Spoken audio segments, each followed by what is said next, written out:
So, again, good afternoon and welcome to your class in ATC 129 or Post-Harvest Technologies. So, we are now on the Unit 4, which is Post-Harvest Insect Pest and Disease Control. So, I just would like to acknowledge my mentor, Dr. Ubaog. She's an entomologist who also one of the authors of this presentation, but she's now in the University of the South Pacific in Samoa. So in your previous crop protection subject, ano may crop protection, diba? Yes, ma'am. So you have learned the important terms in terms of pests and diseases. We have insects, of course, and you know what's the difference between diseases, pests, and possible. So when we say insect, so how do we describe insects from the rest? Kasi like of course are under classification insecta. So describe an insect, John. Kung saan mo pagkabalo nga insekto siya? Sa kuan, ma'am. Sa asa, ma'am? Sa kung halimbawa, dili insect ha, insect. So how would you know insect siya? Sa kuan, ma'am. Like, of course, example, ma'am. bawa, Ma'am. is ants. Although ants are not actually very important, depende sa craft. So, how would you differ an ant from a spider? Is a spider an insect or not? May bawaan mo, ma'am, kung insect sa mga or kuan. Yes, true.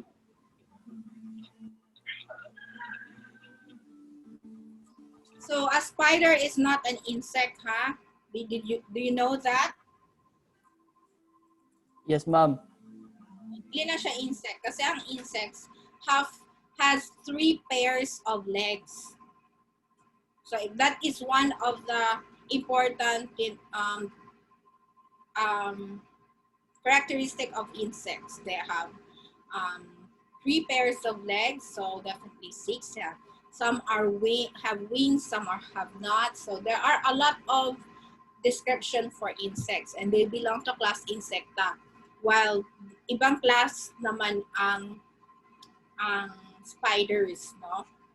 So when we say diseases, these are the symptoms caused by fungus and virus. And when we say pests, these are the symptoms or the damage caused by insects. We also have rodents and others. And of course, you know what's post-harvest, no? So we will only focus on post-harvest insect pests. So the impact of insect pests on, of course, you are very aware in post-harvest insects damages, no? It will reduce the fruit quality and enhance development of diseases as well, no? Ganun maka-enhance man og disease ang mga insekto, Mark? Hello, Mark. Happy New Year.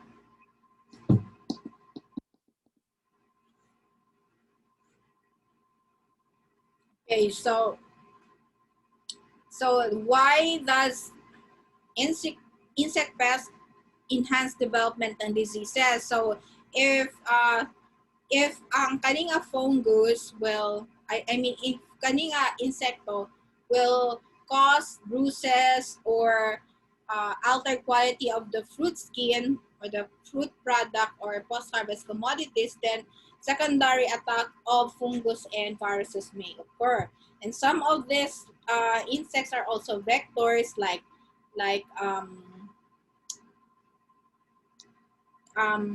some, I forgot the term, but I will tell you later. So these are some are vectors of viruses, no?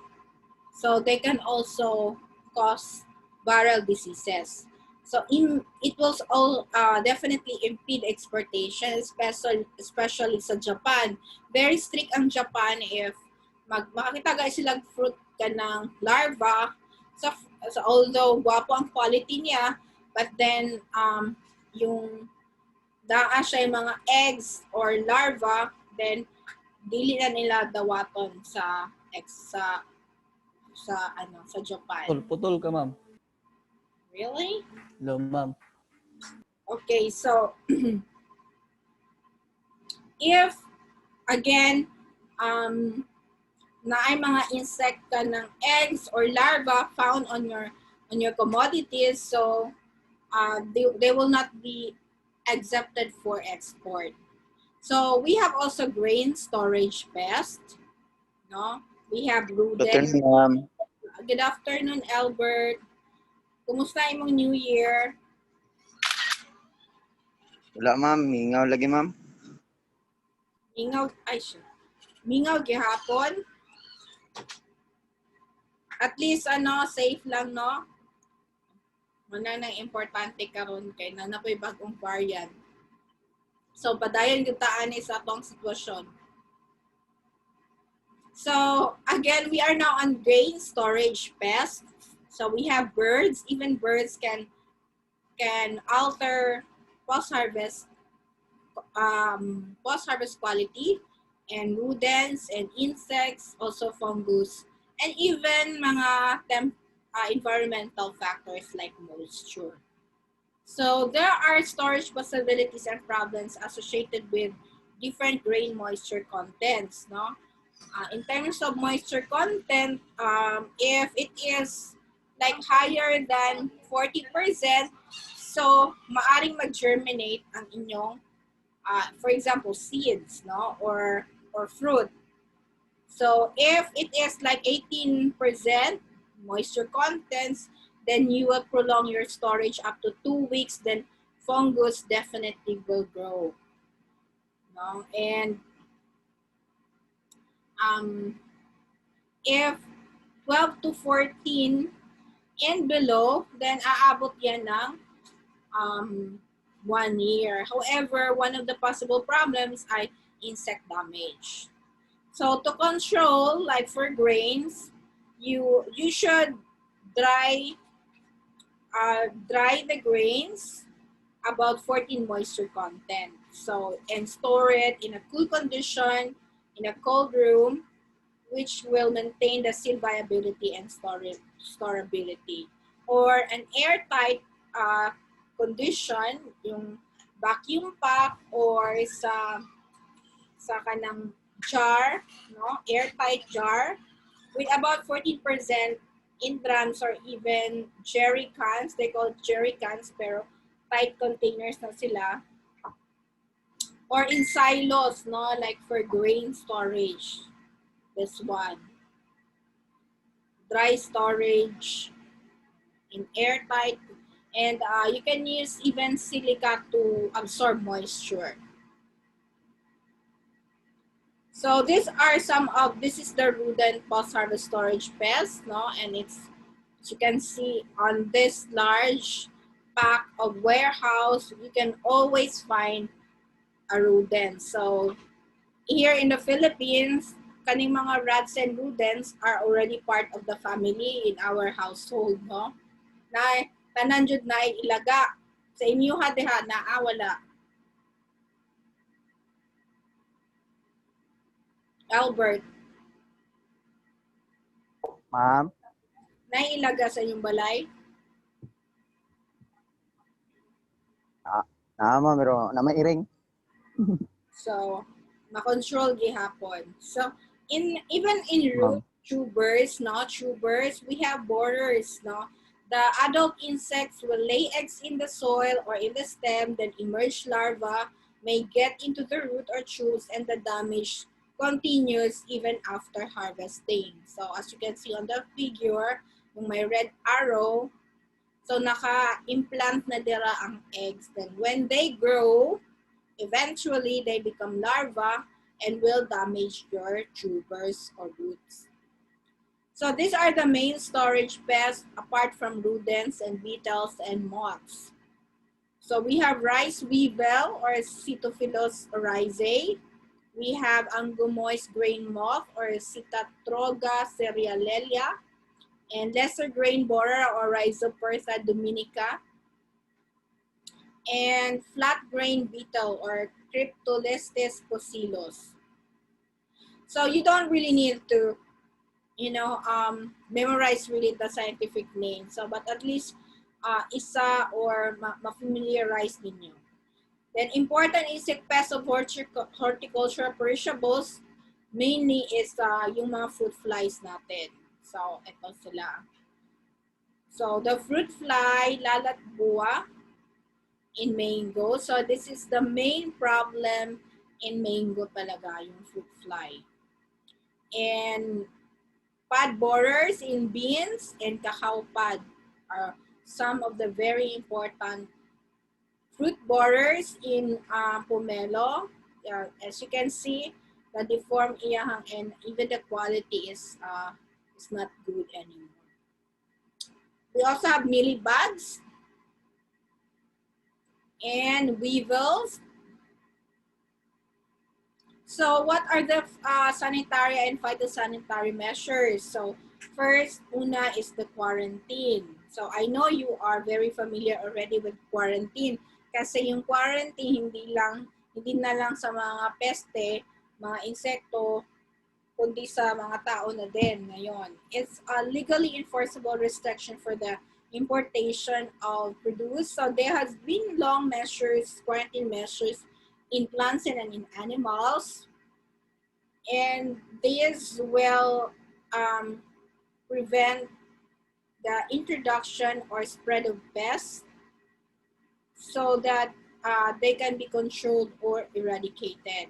So we even classify them as a quarantine pest. It means it is a potential pest or crops of economic importance to the endangered area. And although it hasn't been present there or present, but not widely distributed and being officially controlled. So example niyan ng quarantine pest ay yung weevil, mango weevil, no, sa Palawan. So kaya yung mga mangga galing Palawan hindi pwedeng i-import mo or i-transport, from for the rest of the countries. In the Philippines. So second is declare areas free from insect and diseases. So these are areas in which a specific pest does not occur as demonstrated by scientific evidence and in which where appropriate this condition is maintained. So like the Carabao mango grown in Guimaras Island, yung what I have just said. No? So to prevent diseases or insect pests spreading to a country, like in Palawan, placed under special quarantine in 1987 under Administrative Order 20, banning the exit of fruits from the island. So, hindi pwedeng yung mangga nila lalabas ng island. So, another measure is to regulate treatment of imported fruits to prevent pests from spreading, like in mango fruits, no? Kailangan talaga mandatory yung export to Australia, New Zealand, and USA, and Korea. So, yung vapor heat treatment is a must for mango fruits for export. And also in solo papaya in Japan. And in Cavendish naman, kailangan treat siya ng fenthion and are required to be shipped at green mature stage pa when it goes to New Zealand. So another measure is residues of pesticides in food. So, kailangan yung residues ng pesticide, na may mga level, we call them maximum residue level or MRL. So, if you have heard this before, this is under the Codex Alimentarius Commission. So, if you will try to Google the Codex Alimentarius Commission, these are the organizing body which regulate all the food safety regulations. So, the highest concentration of a particular chemical that is legally permitted or accepted on food. No? So, before for export yan, so i-analyze yan ng accepting country, like for instance Japan or New Zealand, kung ang level ng pesticides sa mga prutas will exceed to the maximum level, then it will not be accepted for export. And then there have been a lot of certification. Meron na nga tayong organic food certification. So this is based on International Plant Protection Convention, known as the IPPC certification system. So example, a quarantine inspector must certify that the mango fruits from Guimaras for export to Australia and US, and mango and papaya for export for Japan. So merong certification. So there are also terminologies na ginagamit for disinfestation. We have quarantine treatment and disinfestation of phytosanitary treatment. So ito yung treatment that will kill, otherwise render incapable establishment ng mga quarantine pests at predetermined level of control. Or any treatment that kills, removes, or otherwise inactive pests, whether they are of quarantine importance or not. So, quarantine security is another degree of statistical probability for quarantine treatment to disinfect hosts produced so that during transport or shipment, this pest cannot be established anywhere for transport. And prove-it analysis, also another statistical treatment of quantitative assay data to provide basis for quarantine security. So ito yung mga measures or terminologies used for disinfection. So there are, however, factors that you need to consider for quarantine treatment. Una, the presence of more than one life stage or in the host of the commodity. So you all know that pests undergo a life cycle, or insects perhaps. So whether pupa stage, egg stage, larva stage, or adult stage na sila. Location ng insect life stage in the host, whether post-harvest ba siya or pre-harvest, and different life stages of an insect, as I have said a while ago. So, the characteristic na good treatment siya, they must kill all the stages of the insect present in the commodity. And as a rule of thumb, no live insects 24 hours after treatment. So, kapag buhay pa din yung insekto mo after 24 hours of spray or treatment, it means it's not good treatment or it's hindi siya effective. So, and the last is, importantly, is no detrimental effect on food quality. So, aanin mo naman yung treatment na yan, but magba-brown or ma-differ yung quality. So another characteristic is must be commercially feasible. So pwedeng ibenta with permit, no, and all the necessary requirements, and walang harmful effects on environment and especially on human consumption. Like the ethylene dibromide to as a treatment of, aside from vapor heat treatment or VHT. And wala ding environmental hazards. Like the methyl bromide, scheduled for phase out already since 2015 in many developing countries. So yung methyl bromide, ginagamit natin even sa bread, no? Para wala yung epekto sa bread, para dili siya madato. But then, it has been found to be carcinogenic. So, even bread natin dati, Utang. take yan ng methyl bromide. So, another treatment is yung fumigation.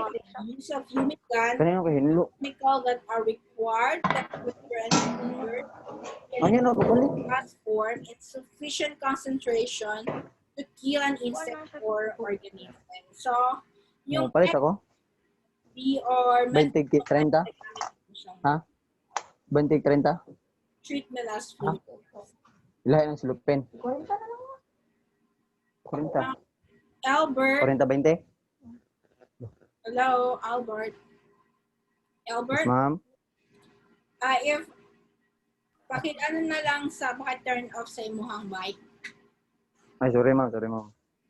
It's alright. So another, aside from fumigation, we have insecticide dust or spray or fentanyl or a lot no na available naman sa supermarkets. So heat treatment is also another physical method of controlling insect pests and very acceptable to consumer and can be applied as vapor heat treatment or dry air or high temperature forced air or hot forced air or hot water immersion or extended hot water dip. So this is an example of a vapor heat treatment, no? And so these are other vapor heat treatment. No? These are cold water shower area. So another hot water treatment, no, ano siya sa about 50 to 60 degrees Celsius within 20 minutes or less. So some other treatments, we have radio frequency and microwave energy treatment. So radiation siya, or you could use also irradiation to prevent pests by mortality. Sometimes radiation can cause aborted development and inability to reproduce and inactivation in a particular crop. So low temperature treatment also involves exposure of fruit to a very low temperature for a specific period and is ideal in transit treatment. And also controlled atmosphere or yung sinasabi nating modified atmospheric gases, which can be lethal to quarantine pests and very beneficial for preserving post-harvest quality. So yung pinakita ko sa inyo last meeting, yung modified MAP or modified atmosphere packaging, wherein you modify the atmospheric gases. So with higher carbon dioxide, baby! Sorry akong anak sa mukon kayo. Ayaw pang gitik, baby. Say hi to them.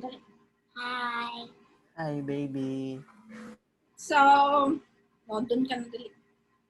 So, again, for the controlled atmosphere packaging, mas higher ang concentration ng carbon dioxide and lower yung oxygen to reduce ATP or the adenosine triphosphate production in insects.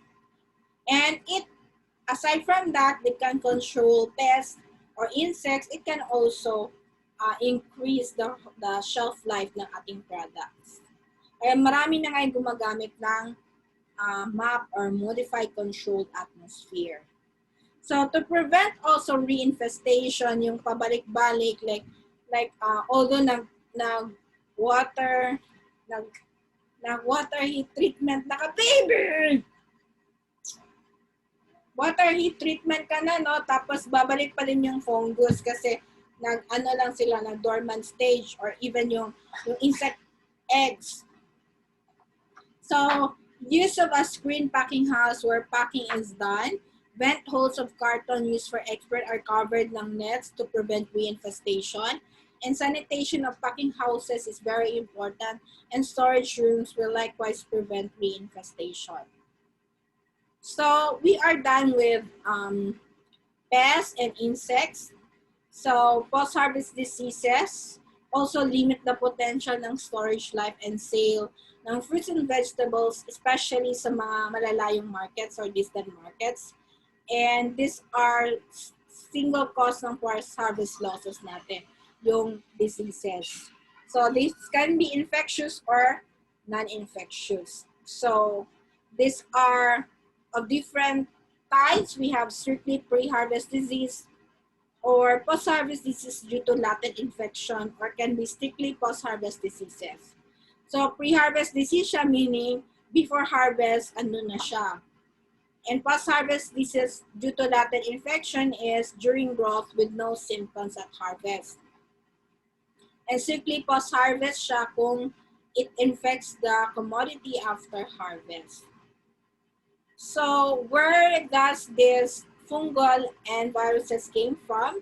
So pwedeng direct contact, example, durian na nahulog in the ground, and since the Phytophthora palmivora is a soil-borne inoculum, so ayun, nadapuan siya ng Phytophthora. And indirect contact, or in the means of spores or bacterial cells, which are transferred by intermediate agents like humans, tools, harvesting tools, and so on. So how does this enter to our commodities? So lahat kasi ng fruits and vegetables natin have natural openings or wounds, and even if during mechanical injuries, they can enter, no? Example, yung Pectobacterium carotivorum, which can cause rotting, no? They will enter through wounds or natural openings. Yung ating mga, yung sa skin ng on the leaves or on the skin ng fruit. So, or direct penetration, there are fungus, especially like Polytrichum glusporoides, meron silang special na parts that they can penetrate, no, into the skin of the fruit. So, and especially there are factors that favors disease development. Una, pH. So there are some fungus that can thrive acidic, alkaline, and so on. And if it has water, it's more conducive for disease development. And yung physiological stage ng hinarvest natin, so mostly pag ripened stage na siya, mas dadami yung ating diseases. And depende sa species, and if it's has cuts, wounds, abrasions, or any mechanical damage. So aside, we also have environmental factors, like if the temperature is high, the more din ang diseases. If the relative humidity is high, the more din yung fungi and bacteria, and the gas composition. In terms of oxygen, carbon dioxide, and ethylene. The more ethylene, the more conducive din siya sa diseases. But as I have said kanina, pag higher ang carbon dioxide, lesser ang oxygen, it can control pests. And if it's the otherwise, if higher ang oxygen, lower ang carbon dioxide, then it can also is very good for disease development. So what are these major fruit post-harvest diseases? So ito yung anthracnose caused by Polytrichum glusporoides. Meron tong ito, Polytrichum glusporoides. So ito yung anthracnose in mango, papaya, and banana. And we also have, we also have anthracnose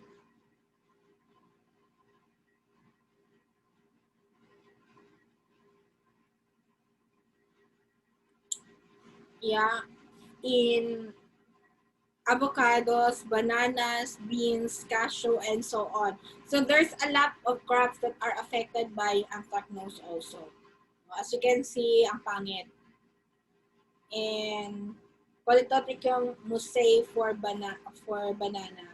All species ng banana. It's called Polytotrichum musei. So this is the mango anthracnose. It will not only cause these black spots in the fruit skin, but also even in the leaves and stems. So stem end rot is another important, very common na disease sa mango, no? And it is caused by a lot of complex of fungus. And even crown rot. Ito stem end rot ang tawag, crown rot in banana. So it's also caused by a lot of fungal fungus, including Coledotrichum. So these are the major. We also have black rot, no, in pineapple, and we also have bacterial soft rot of vegetables caused by Pectobacterium or Erwinia species. So as you can see, those are the different soft rotting. So there is a disease cycle of bacterial spot, soft rot, which originates in the soil. So when you harvest it, the inoculum is still there. So until mag-harvest ka, dala-dala pa din. No? So we also have Java black rot, bacterial soft rot, charcoal rot, and black rot of sweet potato, fusarium root rot. Klase yun eh, ma'am, no? Yes, there's a lot. And There's a lot of rat. Rhizopus rot, yes, daghan kayo. Mostly pare-pareho lang siya o kanang cause na fungus, but different species. So, ang like Fusarium root rot, no, caused by Fusarium oxysporum, it's the same Fusarium that cause, it may, no, although pareho silang family, pero depende yung, iba yung strain sa banana kasi meron ding Fusarium sa Fusarium wilt of banana. And Rhizopus rot, bacterial ring rot ng potato. This is a viral disease in sweet potato, Fusarium root rat ng potato, and black rat of sweet potato. There's a lot, but these are just some. And we also have lithium seed and sugar rot of potato and sugar lake blight of potato, caused by Phytophthora infestans. And black leg and soft rot of potato caused by Erwinia chrysanthemi. So we also have Erwinia carotoborum for carrots. So anthracnose again has a lot of what do you call that, host species, including itong chili and for Coledotrichum species. So as strategies for disease control, there are prerequisites. First is identification of the causal agent ng disease. So alam mo kung ano yung causes niya, fungus ba, or virus and bacteria. So tatlo lang naman yung makakause ng disease: bacteria, fungus, and virus. And thorough knowledge of the following. Una, yung biology ng pathogen. So how does it develop yung life cycle and environment during growth and after harvest. So yung mga factors that affects its growth and production practices and handling in the post-harvest. However, there are strategies to control them. Una, yung pre-harvest infection. So for fungus, you should always, as a last resort, fungicide application. And before harvest, kailangan ibabag siya. And control of infection during and after harvest, kailangan careful handling, sanitation, cleanliness, avoid yung mga favorable condition for microbial development, especially high moisture content, no? And a lot of chemical treatments using sulfides or sulfur dioxide for grapes, sodium metabisulfite for coconut, and they should be generally regarded as safe, or grass chemical like lime and alum. And you have seen in the banana, diba? they use alum. So it can also control bacteria of rat. An edible coating like the chitosan or growth regulator like gibberellic acid or GA3, and fungicides through dipping, spraying, chemical pads, or oil rats, no, biphenyl. So for the fungicide usage, um, the concern is yung residue kasi post-harvest na kasi ito, and if like for apple na kinakain yung balat, so but even in banana, no, na binabalatan, may peeling pa siya, pero concern pa din ang fungicide residues. So yung MRL or maximum residue level is still very important, and resistance to fungicides always develop once and again, once again and again, no? So the same nga yung virus natin ngayon, yung COVID virus, if you remember, if you heard the news on yung the first and the second variant, second variant ng COVID ay nasa UK. That's why UK is banned in a lot of countries, including Philippines. So sila kasi yung may unang vaccine kasi mayaman sila, they can afford to buy the vaccine. And then the virus is really very efficient, kaya they have their own mechanism. So nag-adapt sila to become more, hindi naman siya more lethal or makakapatay talaga, pero more more efficient in distribution or infestation.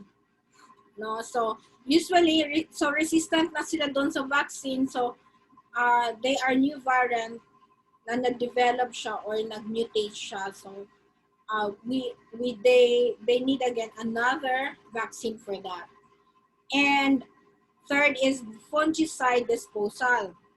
So yun din ang major problem natin, no? Even fertilizer, no? But fertilizer, we can always use them or recycle them. And for fungicide, after na na-spray mo siya sa area, and then it will contaminate the whole place, especially kung halimbawa palayan. So, ma-dispose siya sa mga sewage, hanggang papunta siya sa oceans. So, magiging toxic siya sa mga aquatic resources. So, we have a physical treatment naman for fungal diseases and viral diseases. We have heat treatments like hot water treatment, hot water rinse and brush method, and high humidity hot air. We also have irradiation, yung use ng gamma irradiation. Ultraviolet C has been mainly used for disinfection, and low temperature storage, and atmosphere modification. Medyo similar lang din sa pest. So there are 5 physical treatments. Ito yung mga cold storage for vegetables and fruits. And we also have biological control, like antagonistic microorganisms. May photo yan, but hindi nag-show dito. And method of application can be incorporated in waxes, fine sprays, dips, and concentration ng antagonist should be very successful program. No? Effective siya. So, meron din tayong mga natural biocides or plant-derived extracts, yung ating mga extracts, no, that are biocidal, and natural defense mechanism. So, merong mga breed na they have the systemic acquired resistance or induced systemic resistance na. So, that's all for the biological control. Physical control. Sa mukha sa akong anak, oy baby, stop it na po. So if you have questions, we have less than a minute. If you have questions, so last meeting na natin, next meeting. So I'll be giving you the final exam next meeting. So do you have any questions or concern on post-harvest insect pests and diseases? So there's a lot talaga, but well, part of knowledge information is to grasp, no, as a whole, and hopefully as a responsible agriculturist someday, you know, are the consequences of using chemicals, and it's always best to opt for biological control kung available man siya, or physical control, although ang physical control are very expensive, no? Yung irradiation is ginagamit na siya for US. So if you have questions,